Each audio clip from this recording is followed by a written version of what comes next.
So Heroes of Mavia just had some massive news. Hi, I'm Nick. This is my channel in the Jafe Plays. If you haven't been here before, I make content all about Web3 gaming. But Heroes of Mavia has been something that I've been making more and more content on. I think it's going to be really big in this space, and that's what I'm going to talk about right now. So to start, this massive news from Heroes of Mavia is that they were just approved on the Apple App Store. Web3 gaming, especially mobile Web3 gaming, has had a very difficult time getting approved by Apple to get onto the App Store, to be compliant with their rules, but Mavia has managed to do it. There's been some other games that had to go through the test flight app, but this is an official iOS app that is getting approved. You can see the approval date was just October 19th. They blurred out the date for the official launch of the app, but this is one of the key things that they needed before they did the official global launch of this game. Another reason this is so big is because of this chart right here. So this might be a little small to see, but this lower light blue is console gaming over the past, this is about 10 years. The green right here is computer gaming, and this blue is mobile gaming. So you can see consoles and gaming has been pretty steady over the past 10 years, but mobile gaming is growing every year. So as big as I am on just Web3 games in general, I think Web3 games that prioritize mobile gaming is going to be massive, especially when you look at different parts of this world. Now, I'm from here in the United States, and pretty much everyone has access to a computer, but there are a lot of other countries, for example, like the Philippines, where many of them don't have access to computers or computers that can play high-level games. But pretty much all of them have access to high-quality cell phones, mobile devices that can play these games. So a game like this that's prioritizing mobile, I think, has some of the biggest chances of global adoption to make it really big.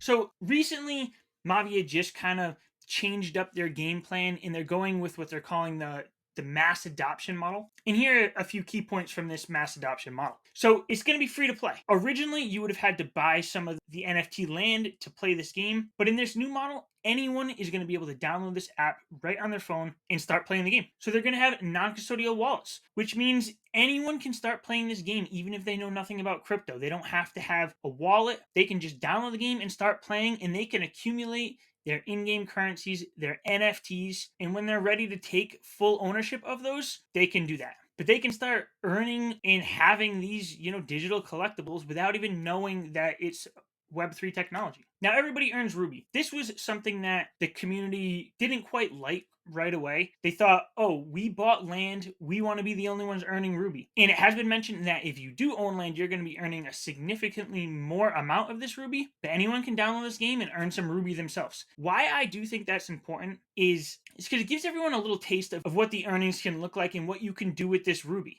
So if you come in, you're earning a little bit of this Ruby, you can buy some of the, NFTs or digital collectibles with it. And then if you really start enjoying this game, maybe that's when you're like, ooh, I want to earn more of this Ruby, so I'm going to go look into some of the NFT land. And with this model of anybody can download and play, and there's no barrier to entry, this is a game that has potential to get, millions of players.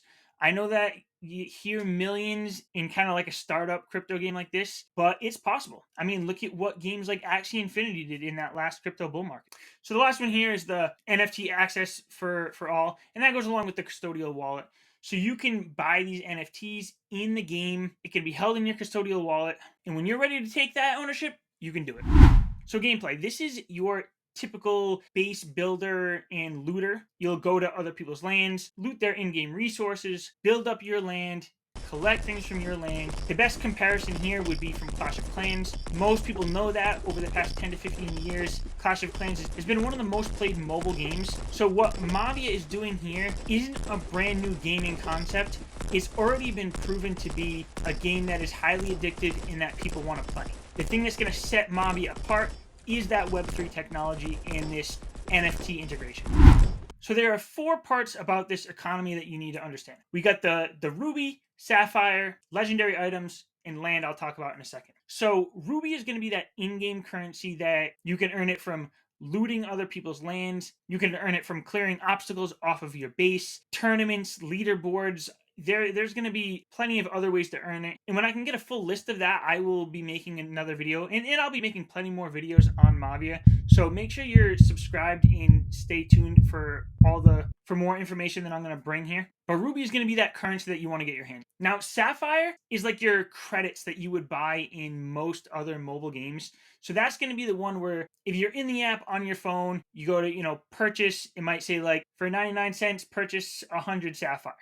That's what you're going to use to speed up buildings and help you progress through the game a little faster. Now, one of the reasons that's needed is for that App Store compliance. So, Apple can, steal their 30% and you can make them happy, and we can be happy by getting this Web3 game, Web3 technology onto the App Store so I can play on my iPhone. I'm an iPhone guy. I don't have an Android, so this is really big for me too. So the legendary items are the NFTs, the digital collectibles. So there's two ways you can get that. The first way is to purchase in-game with Ruby. Now these legendary items are all going to have a fixed supply, so there might only be 5,000 available. Those 5,000 will be purchased with Ruby. After those are sold out, the only way you can get a hold of these is the purchase on the browser marketplace with, Ethereum or maybe USDC, and purchase it off of another player. And if you're the one who wants to extract some money from this system, get a little return on your investment, you're going to have to do it through these legendary items. You're going to be racking up these Ruby.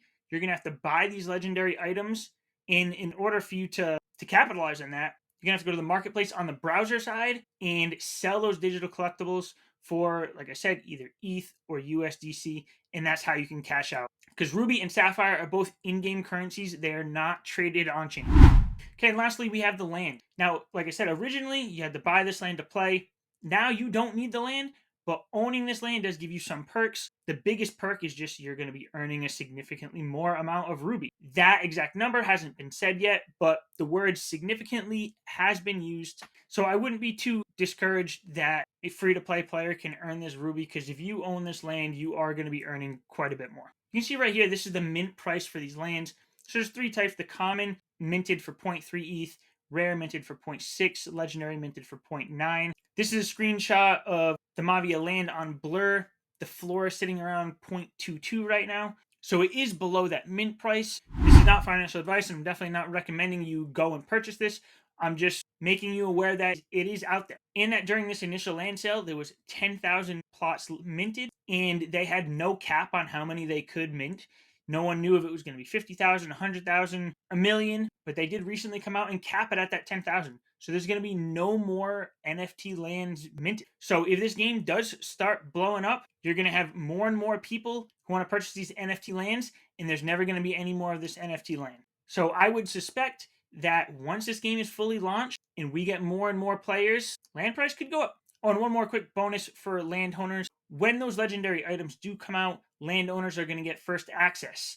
I don't know if it's going to be all of them or just specific ones, but if there's a legendary item that has maybe a 5,000 max supply, if you're an NFT landowner, you're going to have first access to that, so you could purchase it. And if you're a free-to-play player, it might get to you, and they might be sold out by that point.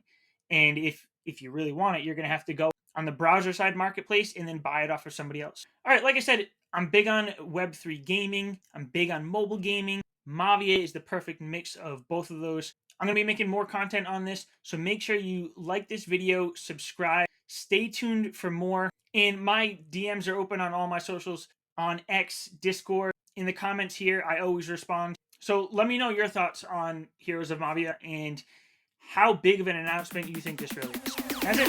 Okay.